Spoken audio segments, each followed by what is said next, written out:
All right, guys, day 16. So let's talk about Dario Argento's Trauma, which is, again, a new watch like all of these movies for the 31 days.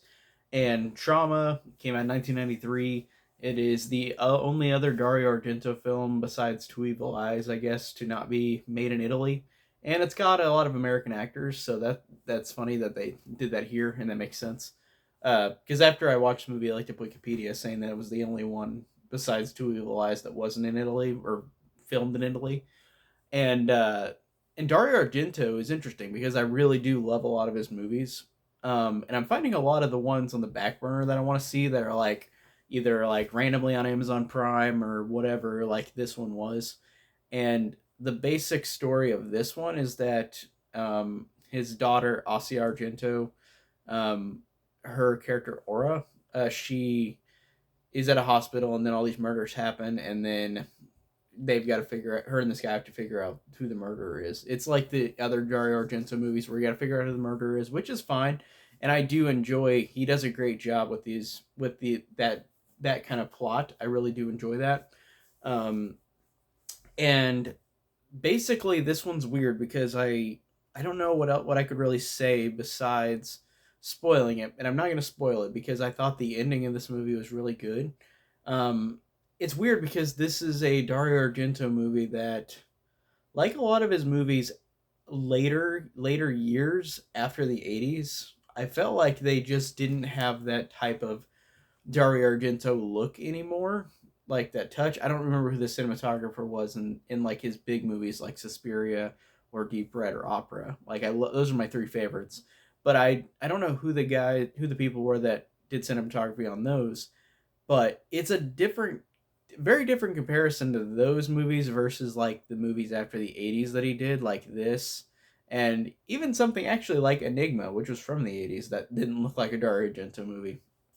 So I guess it's not just '90s and after, but he this movie just doesn't have that Argento feel in some ways for me. Like it does sometimes feel like an Argento film, but then sometimes I'm like it doesn't really feel that special like how it looks compared to like his other movies, which are masterfully done with cinematography and just how they look. They look incredible. And this one looks fine, but it's just weird to see the difference between this and the other movies. And also like something else like Mother of Tears, which came out in 2007, like the third film in the Mother's trilogy, and it doesn't look anything like Suspiria or Inferno. So it's I don't know if it's his fault. I just don't know if he didn't have the same cinematographers, but it's also a passing in time. Like you're not he just didn't have the same looking movies after he did for the in those time periods with the great ones. So it's just weird to watch this one, and it doesn't always feel like an Argento movie. But the fact is though that I still think, despite that, it's still a solid movie. I think that the movie in works in being a fine slasher until the end where I thought it was good. At first the movie was fine, like it was whatever. There wasn't much special about it, which I kind of expect more from Argento. Um, but yeah, at the beginning, I'm like, it's a whatever slasher. Like it's not super interesting, but it's not badly done. It's just whatever. And as I get to the end, it gets great. But I'll tell you what, there is some good actors in this, though. I thought Ossie Argento did a good job.